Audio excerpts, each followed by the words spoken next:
இன்னைக்கு அண்ணன் சீரியல்ல அப்பாடா எப்படியோ ஒரு வழியா செம்ம நாடகம் போட்டு நம்ம சரவணனை இப்போ வெளியில அனுப்பி விட்டுட்டாங்க அப்படின்னு தான் சொல்லணும்.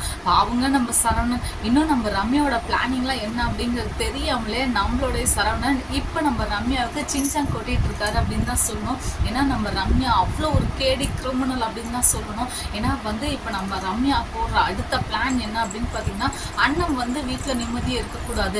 மறு வீட்டுக்கு போன பொண்ணு திடீர்னு மறுநாளே வீட்டுக்கு அடுத்த பிரச்சனையை ஸ்டார்ட் பண்ணிட்டாங்க அப்படின்னு தான் சொல்லணும். வாசலில் போடுற கோலத்தில் இருந்து வீட்டில் இருக்கக்கூடிய பெட்ரூம் வரைக்கும் என்னென்ன பிரச்சனைகள்லாம் ஸ்டார்ட் பண்ணுமோ அத்தனையும் சீரும் சிறப்புமாக நம்ம ரம்யா ஸ்டார்ட் பண்ணிட்டாங்க அப்படின்னு தான் சொல்லணும். ஏன்னா ரம்யாவுக்கு பதிலடி கொடுக்க நம்ம அண்ணன் ரெடியாக இருக்கணும் பாருங்க. அந்த அளவுக்கு நம்ம அண்ணமும் ரொம்ப ரெடியாக இருந்துட்டு இருக்காங்க. ரொம்ப எனர்ஜெட்டிக்காகவும் ரொம்ப வைப்போட இருந்துட்டு இருக்காங்க. ஆமாங்க, நம்மளுடைய ரம்யான்னு எத்தனை நாளைக்கு தான் சரவணன் கிட்ட இருந்து தப்பிக்க போகிறாங்க அப்படிங்கிறது தெரியல.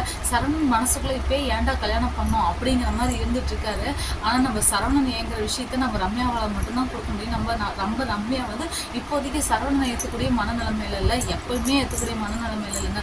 அவங்க மனசை பொறுத்த வரைக்கும் எப்பயுமே நான் பழி வாங்குற ஒரு குணத்தில் தான் இருக்கேன் அப்படிங்கிற மாதிரி இருந்துட்டு இருக்காங்க.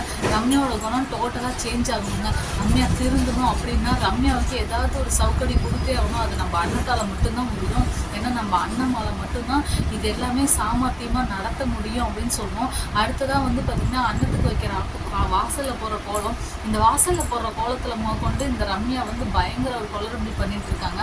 அழகாக போட்டுட்டு இருந்த கோலத்தில் அசிங்கமாக நம்ம ரம்யா போடுற ஒரு கூத்து பார்த்திங்கன்னா ஒரு வேறு லெவலாக இருக்குது அப்படின்னு தான் சொல்லணும். ஆனால் பார்க்கவே ரொம்ப அசிங்கமாக தாங்க இருக்குது. ஆனால் இன்னொரு பக்கம் பார்த்திங்கன்னா, என்னன்னே தெரியாமல் நம்ம சாமி கண்ணு இப்போ கண்ணுக்கு முன்னாடி ரொம்பவுமே நம்ம வாத்தியாரை அசிங்கப்படுத்துறாரு. ஆனால் நம்ம சண்முகம் வாத்தியாரும் சும்மா சொல்லக்கூடாதுங்க, சரியான சவுக்கடி கொடுத்தாரு. அண்ணம்னா யார் அப்படிங்கிறதுலாம்.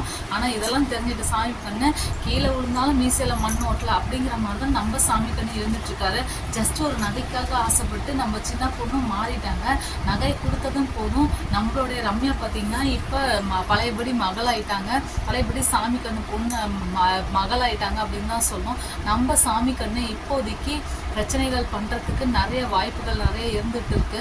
நம்ம சாமி கண்ணுக்கு அடுத்ததாக என்ன பிரச்சனைகள் வரப்போகுது அப்படின்னு பார்த்தீங்கன்னா, நம்ம ரம்யாவால் மட்டும்தான். ரம்யா போடுற ஸ்கெட்சில் நம்ம சாமி கண்ணை வச்சு தூக்க போகிறாங்களா, இல்லை அன்னத்தை அடுத்ததாக என்ன பிளான் பண்ண போகிறாங்க அப்படிங்கிறத வெயிட் பண்ணி பார்க்கணும்.